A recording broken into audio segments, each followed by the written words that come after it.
India की number 1 choice Bharat matrimony.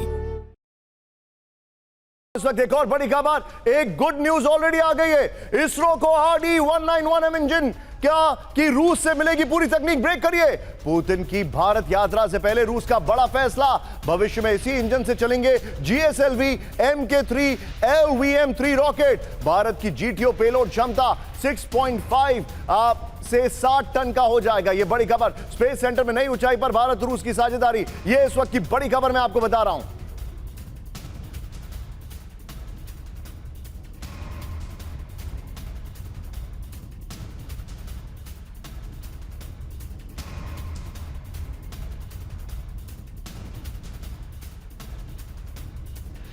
यहां पर इस वक्त मेरे साथ मेरे खास मेहमान और सभी सहयोगी मौजूद हैं। मैं सीधे चलूंगा प्रोफेसर राजन सर के पास। राजन सर, स्पेस में बहुत जबरदस्त है। और राजन सर, अब मैं आपके एक आर्टिकल को कोट कर रहा हूं जी। आपने एक आर्टिकल में पब्लिकेशन में लिखा था कि करीब 72,000 इंडियंस इस बार वहां पर गए जी, और यह उम्मीद की जा रही है कि करीब करीब 1 मिलियन 10 लाख लोग। अंजू अपना फ्रेम रखिए, आप फ्रेम में हैं। 10 लाख लोग वहां पर जा सकते हैं। स्पेस में जो इंटीग्रेशन है, हमारे एस्ट्रोनॉट्स की जो ट्रेनिंग है, हमें नहीं भूलना चाहिए। राकेश शर्मा वाला विजिट भी, वहां से लेकर यहां तक, आप इस अलायंस को कैसे देख रहे हैं? देखिए, पहले तो मैं बता दूं कि जो रिपोर्ट्स हैं उसके मुताबिक, मैं रूसी रिपोर्ट्स को कोट कर रहा था, तो फिगर मैंने बिल्कुल मेजर्ड फिगर दिया था कि 75,000 के आसपास, 1 लाख के आसपास। लेकिन अगर वहाँ के बिजनेसमैन से बात करें और दूसरे रिपोर्ट्स की बात करूँ तो लगभग 2 लाख से भी ज़्यादा वर्कर्स, हमारे लेबरर्स वहाँ पे काम कर रहे हैं। तो संख्या काफ़ी बड़ी है, और ये नई शुरुआत इसलिए निशांत हो जाता है कि पहले रूस जो वहाँ पे वर्कर्स आ रहे थे ज़्यादातर सेंट्रल एशिया के देशों से आ रहे थे। अब वहाँ पे पॉलिसी में परिवर्तन हुआ है और वो सेंट्रल एशिया से ज़्यादा नहीं चाह रहे हैं और वो भारत जैसे देश से लाने की कोशिश करें। उसमें रिपोर्ट्स हैं कि शायद 10 लाख का प्लान है, हालांकि वो कंफर्म रिपोर्ट नहीं है, मैं बता दूं। लेकिन यह जरूर है कि 2 लाख से ज़्यादा लगभग वहाँ पे वर्कर ऑलरेडी हैं, और ये पिछले 2 से 3 साल में हुआ है। तो पहले जो हमारे लोग गल्फ जाते थे, अब बिहार से, महाराष्ट्र से, यूपी से, उड़ीसा से इत्यादि अब रूस जाने लगे हैं, और उनको काफ़ी ज़्यादा ज़रूरत भी है, क्योंकि उनको अगर डेवलप करना है तो भारत से सहयोग बढ़ाना पड़ेगा, क्योंकि उनको वर्कर्स की ज़रूरत है। और जहाँ तक स्पेस कॉर्पोरेशन की बात करूँ तो स्पेस कॉर्पोरेशन हमारा रूस के साथ काफ़ी पुराना, आप जानते हैं। आपका आर्यभट्ट के समय से जो हमारा कॉर्पोरेशन वहाँ इसरो का जो रूस से स्टार्ट हुआ था, फिर ग्लोनास उनका एक सिस्टम था। लेकिन इसमें एक चिंताजनक बात है, मैं सी राजा मोहन को पढ़ रहा था, उनका कहना है कि हम सिर्फ $5 बिलियन का एक्सपोर्ट करते हैं रशिया को, जो कि हमारे लिए वो $2.5 ट्रिलियन की इकोनॉमी है, जो हमारे लिए एक चिंताजनक बात है, क्योंकि $11 बिलियन का तो हम जब बांग्लादेश को एक्सपोर्ट कर देते हैं चीजें, तो ये एक चिंताजनक है। मैं आपके पास आ रहा हूं सर, लेकिन इस वक्त एक बड़ी खबर, पुतिन के भारत दौरे पर पूरी दुनिया की नजर। ब्रेक करिए। अमेरिकी प्रशासन की मोदी और पुतिन की मुलाकात पर नजर, पूरे यूरोप की पुतिन के भारत दौरे पर नजर। ये देखिए, दुनिया के सभी बड़े अखबारों में मोदी और पुतिन की मुलाकात पर खबर को तरजीह दी गई है। यह इस वक्त की बड़ी खबर हमारे सामने आ रही है।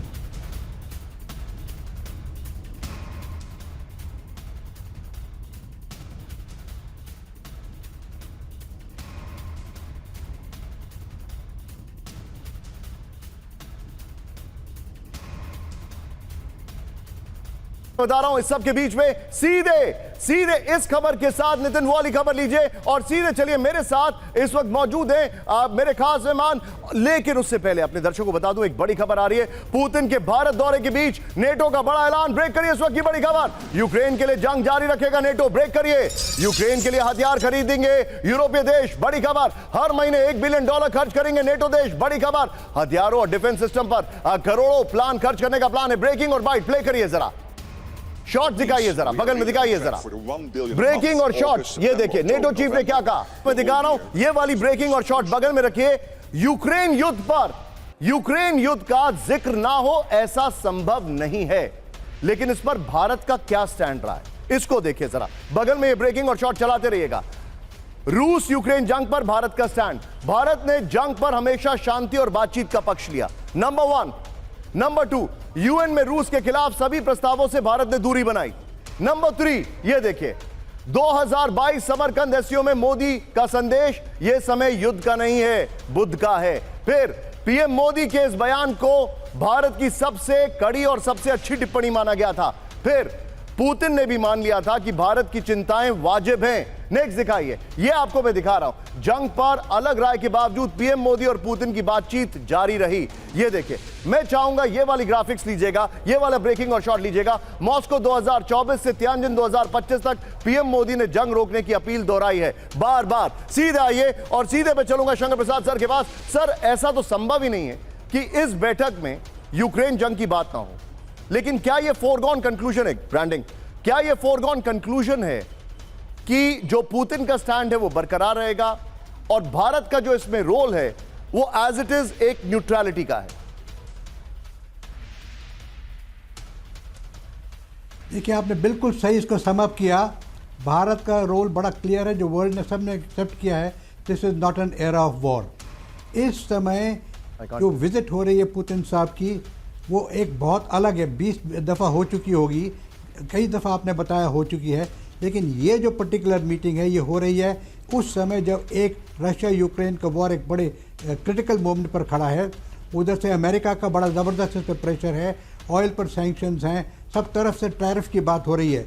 तो इसमें इस तीनों माहौल को देखें अगर आप। सर, मैं आपको थोड़ा सा रोकूंगा। इंडिया की नंबर 1 चॉइस भारत मैट्रिमनी।